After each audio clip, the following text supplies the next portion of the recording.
De volta no segundo bloco com a Cristiana Laterça, psicóloga, falando sobre mães abusivas ou então mães vampiras, né, Cristiana? Mas aí agora a gente quer saber, na verdade, como que a gente faz para lidar com essas mães? É complicado, Nayara, porque assim, na infância, quem identifica, na verdade, são os familiares. A criança, ela não tem noção disso. Então, muitas das vezes, a gente precisa da ajuda de outras pessoas que estão à volta dessa mãe para poder fazer o quê? Chegar próximo a ela, que muitas das vezes elas não aceitam, e mostrem a elas o que elas estão fazendo de errado. Quando são adolescentes, eles mesmos Já conseguem enxergar e muitas das vezes são chamados de quê?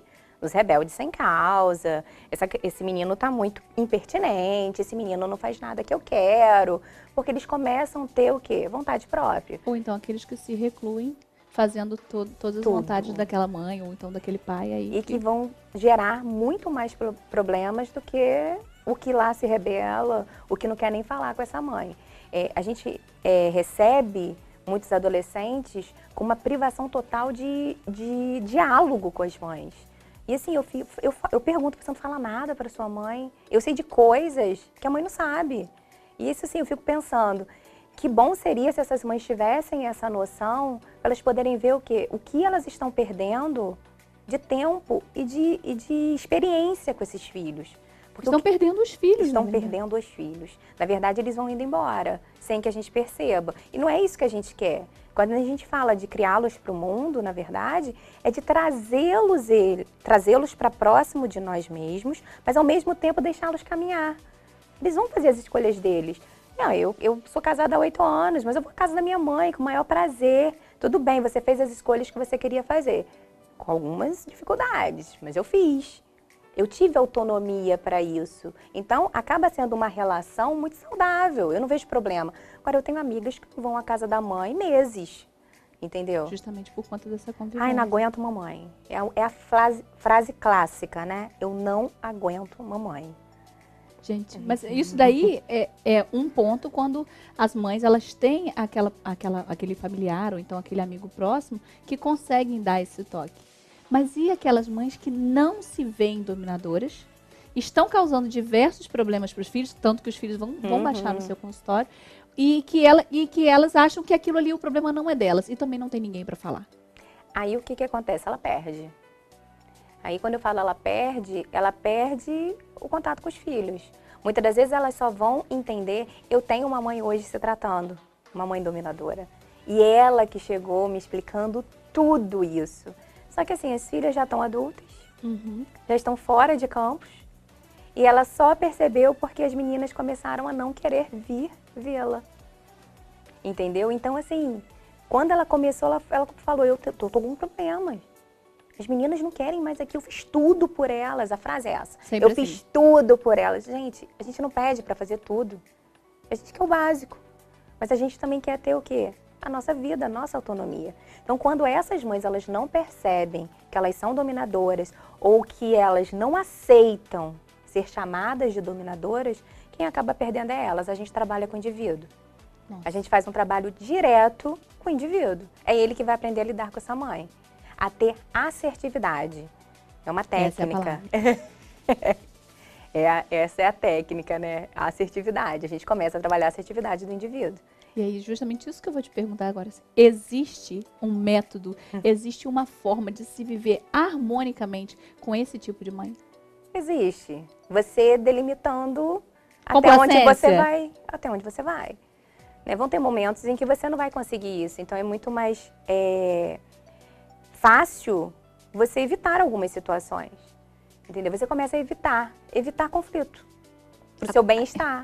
Agora você vai me dar essa técnica aí, como é que funciona isso, porque eu vejo isso, né? Por conta de um comentário que acabou desagradando mãe e filho, aí a mãe se rebela, diz que você depende de mim, você mora comigo, você me deve respeito, você me deve tudo, né? E a vontade, o desejo daquele filho acaba não sendo respeitado. Então, aí acaba acontecendo o embate, né? São duas pessoas que moram juntas, o embate acontece, e a ponto do filho chegar e falar assim, que eu não faço nada para minha mãe mais. pode morrer dura e seca, que eu não faço mais nada, não me importo com mais nada. E essa relação que já está extremamente desgastada. Né? Muito. Esse indivíduo precisa procurar ajuda. Se essa mãe não foi, o indivíduo que precisa. Até para ele poder entender que muitas das vezes o indivíduo, quando ele já chega a essa fase, ele já está numa fase quase adulta ou adulta. Então ele precisa se tratar, ele precisa entender. Ele precisa entender por que a mãe é assim. Até porque a história veio lá de trás. A história não veio de agora, veio lá de trás. E ela, às vezes, ela não quer mudar isso. Mas você pode melhorar, eu falo que nem melhorar, amenizar a sua relação com ela. Então, o que se deve fazer é o indivíduo procurar. Como eu vou procurar ajuda para mim, porque ela me faz mal. Eu já ouvi isso. Minha mãe me faz mal.